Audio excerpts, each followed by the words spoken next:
year 1863 was kind of a rough one for the Confederate forces. They had suffered losses at Vicksburg and at Gettysburg, and in the Deep South they had secured a victory over Union forces at the Battle of Chickamauga, but were locked in a siege in the late fall in the vital railroad junction of Chattanooga, Tennessee. Well, that's where I am today. Where I'm standing is in the middle of what is now a cemetery that gives you quite the commanding view of the battlefield. So behind me here is Missionary Ridge, which is where the battle is really going to kind of come to a close. But probably one of the more interesting battles took place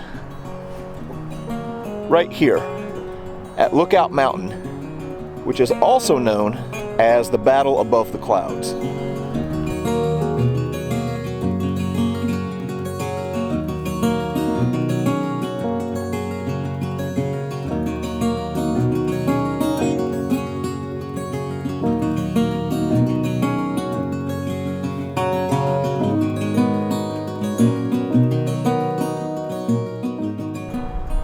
So again, from where I'm standing, this is approximately where General Grant would have been whenever he was observing the Battle of Lookout Mountain, or as I said, also known as the Battle Above the Clouds.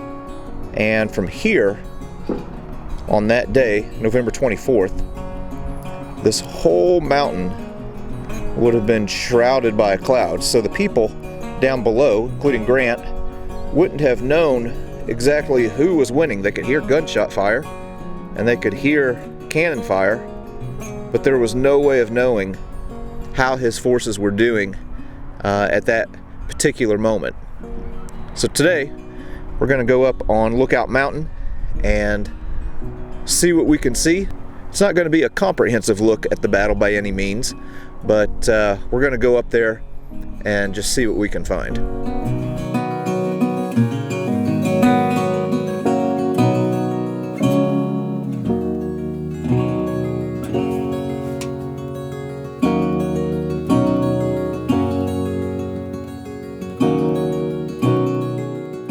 All right, yeah, a little bit chilly up here. We're about halfway up Lookout Mountain right now, and it's a pretty steep incline, but partway up, as you can see behind me, kind of plateaus out a little bit, and this is where the Confederates kind of had their position. And one of the markers that the Union had was this place right here. This is the Craven House on the Craven Farm. So the Confederates would have been lined up right along here. We're going to go down the trail here and see some old rifle pits here in a little bit. But on the 24th, Union troops under the command of Joseph Hooker would have come up these slopes under a cover of fog. That's one thing that led to the Union success, was the fact that everything was shrouded in fog. The Confederates couldn't look down and see what was happening and allow the Union troops to basically get in their hip pocket. So anyway, we're going to take a look around at some of the different things here at the Craven Farm. Now, at this particular spot on the Craven Farm, this is where the Confederates had a battery of cannons set up, and they actually didn't participate in the battle. They didn't fire a shot just because there was a risk of firing into their own men. And here we have a monument to some New York regiments that took part in capturing this little plateau here.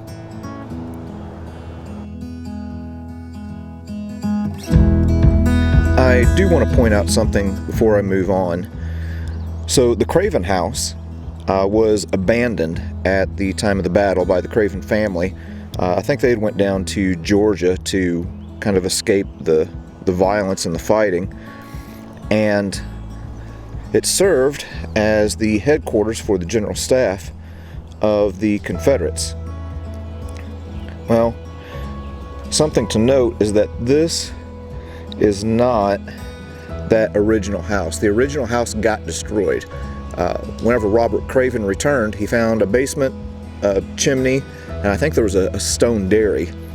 So this ended up being rebuilt after the war at some point, but didn't quite make it. All right, we're gonna go ahead and move on now.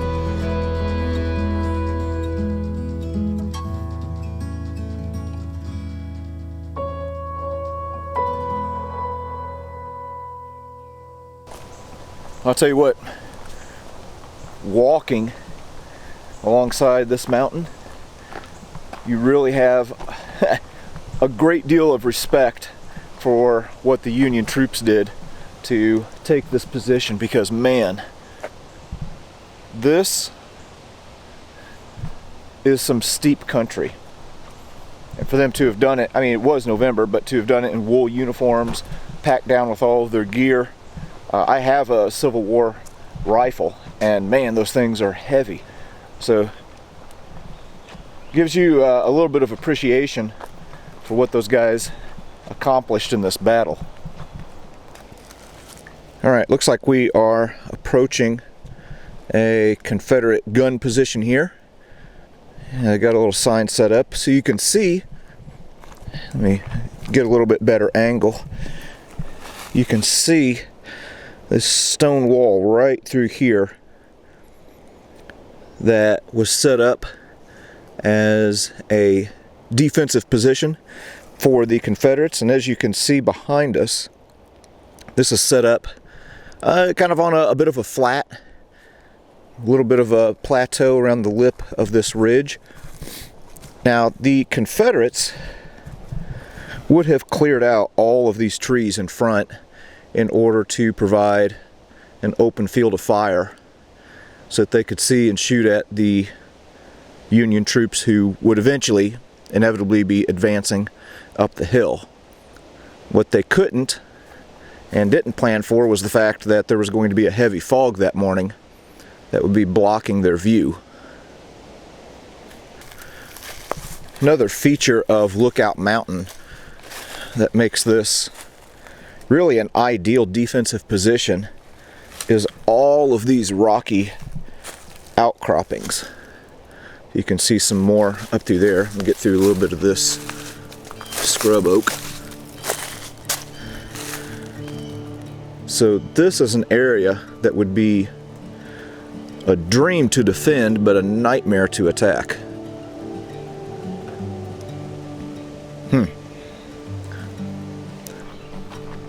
Okay, so I'm heading back the direction that I came. I've mentioned the fog and how that really aided the Union troops, but there was something else that helped them as well. The day before, Union troops had overrun the Confederate position at Orchard Knob, and as a result, Braxton Bragg ended up pulling a lot of Confederates off of this line to go and defend what was perceived to be a threat to the middle, I believe, of Missionary Ridge. So on the day of the Battle of Lookout Mountain, this line would have really been thinned out. So the combination of fewer Confederate defenders and the element of surprise due to the heavy fog led to the success of Hooker's troops and Grant in command here at Lookout Mountain. Now, you would think that the climax of the battle would be at the very top of the mountain, but it really wasn't. It was right here along this lip that goes all the way through and past Craven's farm. But we're gonna go ahead and see if we can go to the top anyway. At the time that I'm filming this, we're in the middle, got a mosquito there, we're at the middle of the COVID pandemic, and everything has been shut down, including some of these different places and battlefields that you can have access to. But we're gonna see if we can do about 1.5 miles, 2 mile walk and get access to it from the front side.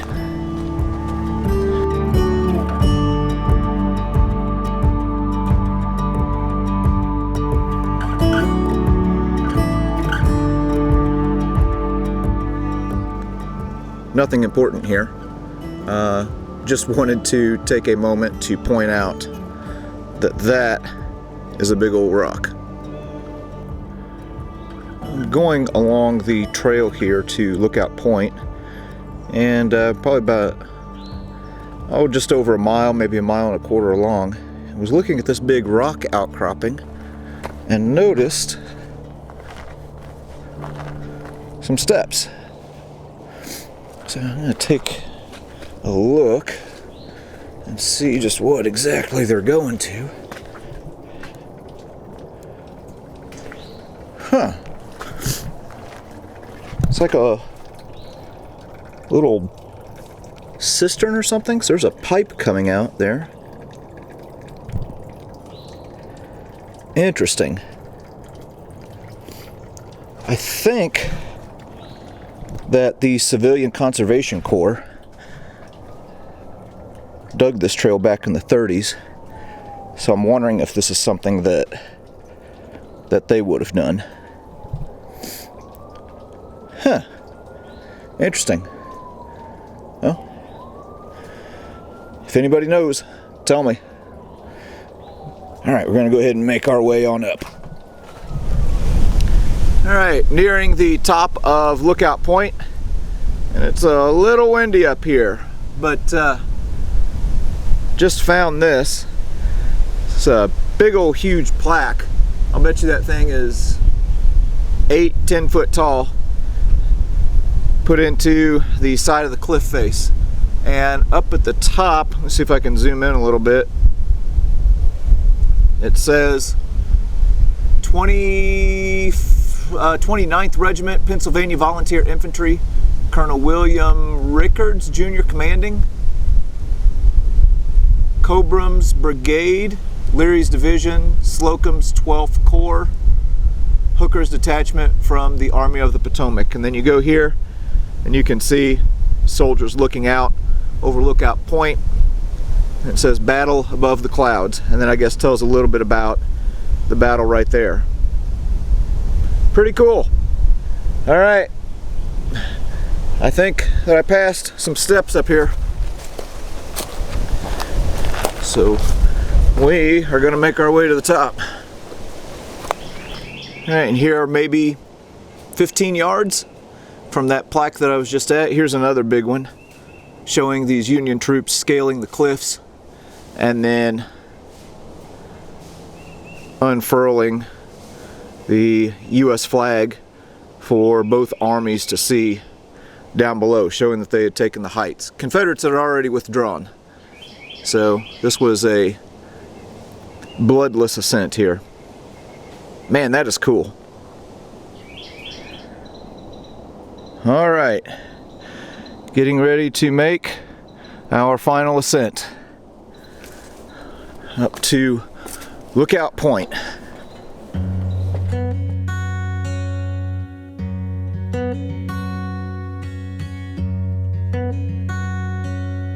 All right, well, we've made it to the summit of Lookout Mountain,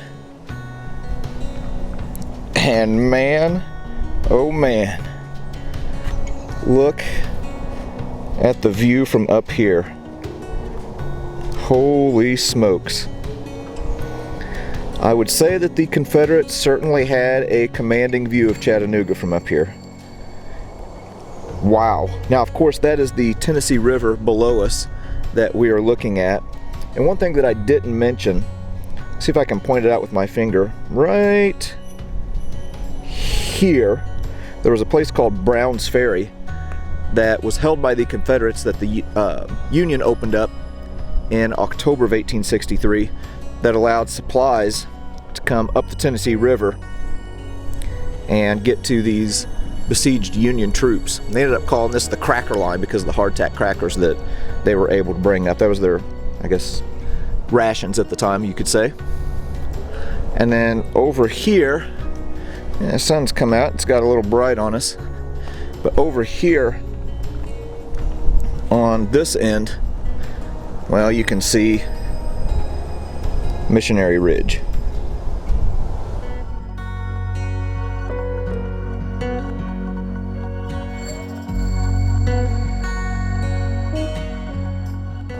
Now, as I've already mentioned, once Union troops got up here to the summit of Lookout Mountain, the Confederates had already withdrawn, and they unfurled their flag. Had a bit, I guess you could say, like an Iwo Jima moment up here, where everybody down below could see that Lookout Mountain had fallen to the Union troops.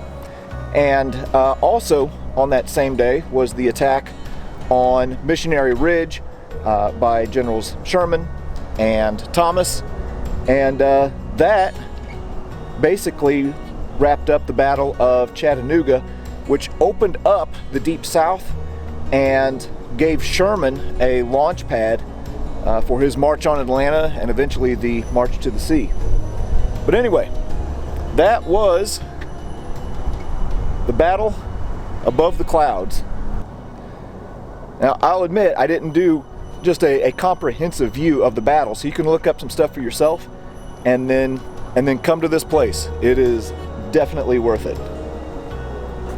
Very, very cool place. Worth the hike up here today. And yeah, learned a lot as always.